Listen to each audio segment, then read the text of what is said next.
You guys have been sending me the video of Anita's eating graham crackers with butter. She says it's really good. I don't know if that sounds appetizing to me, and I would never have thought to think like graham crackers and butter. But then you just go like this. Graham cracker with butter. Cheers.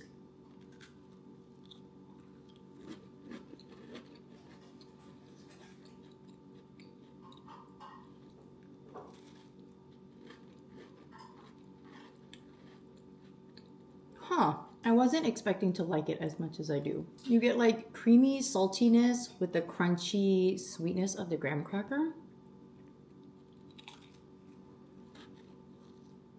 It's actually not bad.